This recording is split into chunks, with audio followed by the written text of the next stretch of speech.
போன வீடியோவில் mutual fund ஸ்கீம்ஸில் இருக்கக்கூடிய 3 ப்ராடர் கேட்டகரிகளை பார்த்தோம். இப்போது இந்த வீடியோவில் நம்ம ஈக்விட்டி ஃபண்ட்ஸை பற்றி ரொம்ப விளக்கமாகவும் விரிவாகவும் பார்ப்போம். வணக்கம் and welcome to financial freedom Tamil. நம்ம சேனலில் மியூச்சுவல் ஃபண்டுகளை பற்றி எளிமையாகவும் முழுமையாகவும் தெரிஞ்சுக்கிறதுக்காக ஒரு காணொலி தொடர் உருவாக்கியிருக்கோம். அதனுடைய 4வது வீடியோ இது. சேனலை சப்ஸ்கிரைப் பண்ணிக்கோங்க. இப்போ நம்ம தொடர்ந்து ஈக்விட்டி ஃபண்ட்ஸை பற்றி விரிவாக பார்ப்போம். சரி, இப்போ இந்த ஈக்விட்டி ஃபண்ட்ஸை பற்றி புரிஞ்சுக்கிறதுக்கு முதல்ல நம்ம மார்க்கெட் கேபிட்டலைசேஷன் அப்படிங்கிற ஒரு விஷயத்தை புரிஞ்சுக்கணும். மார்க்கெட் கேபிட்டலைசேஷன்னா என்ன? ஒரு நிறுவனத்தினுடைய மொத்த சந்தை மதிப்பு, அதுதான் மார்க்கெட் கேபிட்டலைசேஷன். இது எப்படி கணக்கிடுறது அப்படின்னு பார்த்தீங்கன்னா, அந்த நிறுவனத்தினுடைய அன்றைய ஒரு பங்கின் விலை என்ன, பங்கு சந்தையில் அன்றைய விலை என்ன, அதை அந்த நிறுவனம் மொத்த எத்தனை பங்குகளால் ஆனது அப்படிங்கிற எண்ணிக்கையினால் பெருக்கிட்டோம் அப்படின்னா நமக்கு கிடைக்கக்கூடியது தான் மார்க்கெட் கேபிட்டலைசேஷன். இந்த மார்க்கெட் கேபிட்டலைசேஷன் அடிப்படையில் பங்கு சந்தையில் பட்டியலிடப்பட்டிருக்க எல்லா நிறுவனங்களையும் இறங்கு வரிசையில் டிசெண்டிங் ஆர்டரில் எழுதிட்டோன்னு வச்சுப்போமே. அதாவது இருக்கிறதுல அதிக மார்க்கெட் கேபிட்டலைசேஷன் உள்ள நிறுவனம் முதல் பட்டியலில் மேலே, அதை விட குறைவானது கீழே அப்படிங்கிற மாதிரி இறங்கு வரிசையில் எழுதிட்டோம் அப்படின்னா முதல் 100 நிறுவனங்களை லார்ஜ் கேப் அப்படின்னு சொல்லுவாங்க. 101லேருந்து 250 வரைக்கும் இருக்கக்கூடிய நிறுவனங்களை மிட் கேப்னு சொல்லுவாங்க. 251க்கு மேலே இருக்கக்கூடிய நிறுவனங்களை ஸ்மால் கேப் அப்படின்னு சொல்லுவாங்க. சரி, இப்போ இதன் அடிப்படையில் எப்படி மியூச்சுவல் ஃபண்ட் ஸ்கீம்ஸ் அமைக்கப்பட்டிருக்கு அப்படிங்கிறத பார்ப்போம். முதல்ல நம்ம பார்க்க வேண்டியது லார்ஜ் கேப் ஃபண்ட்ஸ். இது எளிமையாக புரியக்கூடியது தான். அந்த முதல் 100 நிறுவனங்களில் மட்டுமே முதலீடு செய்யக்கூடிய ஒரு ஸ்கீம் இது. அப்போ இதனுடைய நேச்சர் என்ன? இப்போ இதில் இருக்கக்கூடிய நிறுவனங்கள் எப்படி இருக்கும்? மிக பிரம்மாண்டமான நிறுவனங்களாக இருக்கலாம். அதாவது இப்போ ரிலையன்ஸு, டிசிஎஸ், ஹெச்டிஎஃப்சி பேங்க், இது போல் மிக பிரம்மாண்டமான நிறுவனங்களாக இருக்கும். அவங்க எந்த துறையில் இருக்கிறாங்களோ அந்த துறையினுடைய அந்த செக்டர் லீடர்ஸாக அவங்க இருப்பாங்க. இவை ஏற்கனவே வளர்ந்து மிகப்பெரிய அளவில் வளர்ந்துட்ட நிறுவனங்கள் அப்படிங்கிறதுனால இதுக்கு மேலே அவங்களுடைய வளர்ச்சி விகிதங்கிறது கொஞ்சம் குறைவாக தான் இருக்கும். ஆனால் இந்த நிறுவனங்கள் ரொம்ப ஸ்டேபிளாக இருக்கும். இதில் ரிட்டர்ன் ரொம்ப அதிகமாக வரும் அப்படின்னு சொல்ல முடியாது, இதனுடைய க்ரோத் ரொம்ப அதிகமாக இருக்கும்னு சொல்ல முடியாது. ஆனால் ஸ்டெபிலிட்டி ரொம்பவே நல்லா இருக்கும், ரொம்பவே ஸ்டேபிளாக இருக்கும் இந்த நிறுவனங்கள். அதை நம்ம புரிஞ்சுக்கணும். சரி, இதுக்கு அடுத்து வரக்கூடியது mid cap fund. Mid cap ஃபண்ட்னா என்ன? 101லேருந்து 250 வரைக்கும் இருக்கக்கூடிய மார்க்கெட் கேபிட்டலைசேஷன் இருக்கக்கூடிய நிறுவனங்களை முதலீடு செய்கிறது. இந்த நிறுவனங்கள் எப்படி இருக்கும் அப்படின்னா, லார்ஜ் கேப்போட ஒப்பிடும்போது சிறிய நிறுவனங்கள், ஆனால் இவை வேகமாக வளர்ந்துட்டு இருக்கக்கூடிய ஒரு நிறுவனங்களாக இருக்கும். இந்த நிறுவனங்கள் கண்டிப்பாக இவை உறுதியாக வளர்ந்துச்சு அப்படின்னா இவை ஒரு நாளில் லார்ஜ் கேப் நிறுவனங்களாக மாறக்கூடிய பொட்டென்ஷியல் உள்ள நிறுவனங்கள் இவை. இதில் நீங்கள் லார்ஜ் கேப்போட ஒப்பிடும்போது க்ரோத் அதிகமாக இருக்கும், அதாவது ரிட்டர்ன்ஸ் அதிகமாக இருக்கும், பெட்டராக இருக்கும். ஆனால் ஸ்டெபிலிட்டி அப்படிங்கிறது ஒப்பீட்டளவில் லார்ஜ் கேப் நிறுவனங்களோட குறைவாக தான் இருக்கும். ஸோ இது ஒரு மாதிரியான ஒரு அதை விட எனக்கு ஸ்டெபிலிட்டி கம்மியாக இருந்தாலும் பரவாயில்ல, இன்னும் கொஞ்சம் பெட்டர் ரிட்டர்ன், பெட்டர் க்ரோத் இருக்கணும் அப்படிங்கிறவங்களுக்கான ஒரு முதலீடு வாய்ப்பாக இருக்க முடியும். இதுக்கு அடுத்து வரக்கூடியது small cap funds. Small cap funds அப்படின்னா 251லேருந்து அந்த பட்டியலில் இருக்கக்கூடிய மார்க்கெட் கேபிட்டலைசேஷன் இருக்கக்கூடிய நிறுவனங்கள். இவை ரொம்ப சிறு நிறுவனங்களாக இருக்கும். இவை ஒரு சின்ன சின்ன நிஷ் இண்டஸ்ட்ரீஸில் இருக்கலாம். ஒரு குறிப்பிட்ட ஒரு சிறு துறையில் அவங்க இந்த தொழிலை செஞ்சிகிட்ருக்கலாம்.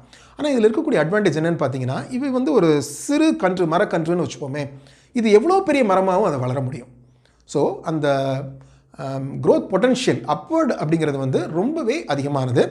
ஆனால் இவை இந்த சிறு நிறுவனங்கள் மிகப்பெரிய நிறுவனங்களாக வளர்ந்துடும் அப்படிங்கிறதுக்கு எந்த பெரிய உத்தரவாதமும் இல்லை.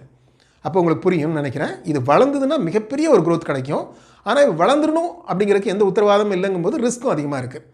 அது மட்டும் இல்லை, மார்க்கெட் சந்தையினுடைய ஏற்ற இறக்கங்கள் போது இப்போ சந்தை இறங்குது அப்படின்னா இந்த ஸ்மால் கேப் நிறுவனங்கள் தான் வேறு எதையும் விட அதிகமாக விழும். ஸோ அந்த சந்தை ஏற்ற இறக்கங்களுடைய ரிஸ்க் அப்படிங்கிறது பார்க்கும்போது இது மிக மிக அதிகமானது.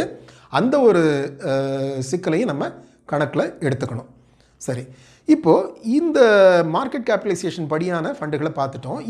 இது இன்னும் ஒரு இன்ட்ரெஸ்டிங்கான வகைகள் பாசிபிள். அதை பாருங்கள். Multi cap and flexi cap. Multi கேப்னா என்ன? இப்போ நம்ம ஏற்கனவே பேசின இந்த 3 வகைகள் இருக்கு இல்லைங்களா? Large cap, mid cap, small gap. இது 3லையும் முதலீடு செய்யக்கூடியது தான் மல்டி கேப். ஆனால் இதில் ஒரே ஒரு சின்ன ஒரு நுட்பமான விஷயம் என்ன பார்க்கணுன்னா, இதில் ஒரு சின்ன கட்டுப்பாடு இருக்குது அந்த ஃபண்ட் மேனேஜருக்கு.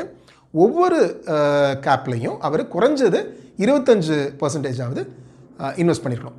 அதிகமாக அவர் எவ்வளோ வேணால் வச்சுக்கலாம், குறைஞ்சது 25% வச்சுருக்கணும். இது ஒரு விதமான ஒரு டிசிப்ளின் அங்கே கொடுக்குது. இது ஒரு விதத்தில் பார்த்தா இந்த ஃபண்ட் மேனேஜருக்கு ஒரு சின்ன ஒரு கட்டுப்பாடு இருக்குது. ஆனால் அதே சமயத்தில் இதில் நம்ம என்ன புரிஞ்சுக்கலாம்னா, மொத்தமாக இது இந்த ஃபண்டில் பணம் போட்டிங்கன்னா மொத்தமாக ஒரு லார்ஜ் கேப்பில் மட்டுமே இல்லை ஸ்மால் கேப்பில் மட்டுமேனு போயிடாது, ஒரு விதமாக டிஸ்ட்ரிபியூட் ஆகிருக்கும். அந்தளவுக்கு உங்களுக்கு ரிஸ்க்கும் டிஸ்ட்ரிபியூட் ஆகிருக்கும் அப்படிங்கிறத புரிஞ்சுக்கலாம். இதில் இன்னொரு வகை ஃப்ளெக்ஸி கேப். ஃப்ளெக்ஸி கேப்பும் எல்லா large cap, mid cap, small cap மூன்றுலேயுமே முதலீடு செய்யக்கூடிய ஒரு ஸ்கீம் தான். ஆனால் இங்கே என்னென்னா அந்த ஃபண்ட் மேனேஜருக்கு எந்த கட்டுப்பாடும் இல்லை. அவர் எதில் வேணாலும் எவ்வளோ வேணாலும் முதலீடு செய்யலாம் அப்படிங்கிற ஒரு சுதந்திரம் இருக்குது. அவர் அப்போ இருக்கக்கூடிய சந்தை நிலவரத்தை பொறுத்து அவர் அதை முடிவு செய்வார். அது அவருக்கு இருக்கக்கூடிய ஒரு சுதந்திரம். ஸோ இது இல்லாமல் இன்னொரு முக்கியமான ஒரு வகை நம்ம பார்க்க வேண்டியது இண்டெக்ஸ் ஃபண்ட்ஸ். இண்டெக்ஸ் ஃபண்டு அப்படிங்கிறது என்னது அப்படின்னா, இப்போ இண்டெக்ஸ் குறியீடுகள் அப்படி பார்த்துருப்போம், நிஃப்டி 50, சென்செக்ஸ், இந்த மாதிரியான குறியீடுகள். இந்த குறியீடுகளில் இருக்கக்கூடிய பங்குகளில் எந்தெந்த பங்குகள் இருக்கோ அதை சேம் வெயிட்டேஜில் முதலீடு பண்ணுறது அப்படிங்கிறது தான் இந்த இண்டெக்ஸ் ஃபண்ட். இது ஒரு பாசிவ் ஃபண்ட். ஏன்னா இதில் அந்த ஃபண்ட் மேனேஜர் மிக பெருசாக ஆராய்ந்து முடிவெடுக்க வேண்டிய தேவையெல்லாம் இல்லை. அந்த இண்டெக்ஸில் என்னென்ன இருக்கோ அது எல்லாத்துலேயும் அதே விகிதத்தில் பணத்தை போட்டுற போகிறாரு, அதுக்கப்புறம் உட்காந்துருக்க போகிறார், அவ்வளோதான். இப்போ இதில் நமக்கு என்ன கிடைக்கிது அப்படின்னா ஒரு அப்சல்யூட் ஸ்டெபிலிட்டி கிடைக்கிது. இந்த ஃபண்ட் மேனேஜரோட திறமை குறைவு அப்படிங்கிறது நம்மளை பாதிக்க போகிறதில்ல. இப்போ இந்த ஃபண்ட் மேனேஜருக்கு நிறைய ஆராய்ச்சி பண்ண வேண்டிய வேலைகள் இல்லை அப்படிங்கிறதுனால இந்த மாதிரியான ஸ்கீம்ஸில் எக்ஸ்பென்ஸ் ரேஷியோவும் குறைவாக இருக்கும். அதுவும் நமக்கு ஒரு ஆடட் லாபமாக சேரும். ஆனால் இதனுடைய ரிட்டர்ன் அப்படின்னு பார்த்தீங்கன்னா இண்டெக்ஸ் என்ன ரிட்டர்ன் கொடுக்குதோ அதை அப்படியே தான் ட்ராக் பண்ணி போகும். ஸோ இது ஒரு விதமான இதெல்லாம் பாசிவ் ஸ்கீம்னு சொல்லுவாங்க. இண்டெக்ஸ் ஃபண்டுகளை பாசிவ் ஃபண்டு அப்படின்னு சொல்லுவாங்க. வேறஸ் மற்ற ஃபண்டுகளை ஆக்டிவாக ஃபண்ட் மேனேஜர் முடிவெடுக்கிறாரு அப்படிங்கிறது. சரி, இப்போ இதில் நம்ம பொதுவாக ஈக்விட்டி ஃபண்ட்ஸில் கவனிக்க வேண்டிய ஒன்று அப்படின்னா வொலாட்டிலிட்டி அப்படின்னா ஒரு குறுகிய காலத்தில் சந்தையில் இருக்கக்கூடிய ஏற்ற இறக்கங்கள். அது நமக்கு உண்மையிலேயே ஒரு சிக்கல். இந்த ஈக்விட்டி ஃபண்ட்ஸில் இருக்கக்கூடிய ஒரு சிக்கல். இதை நம்ம புரிஞ்சுக்கணும்.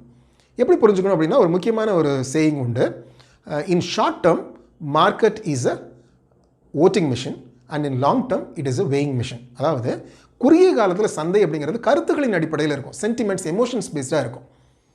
ஏதோ ஒரு சின்ன தகவல் வருது அப்படின்னா அதுக்கு தேவையில்லாமல் அதிகமாக ரியாக்ட் பண்ணும். அதனால் மிகப்பெரிய ஒரு தெளிவு இருக்காது, ஒரு அவ்வளவு ரேஷ்னலாக இருக்காது, இர்ரேஷ்னலாக இருக்கும், அவ்வளவு அறிவு சார்ந்து இயங்காது குறுகிய காலத்தில்.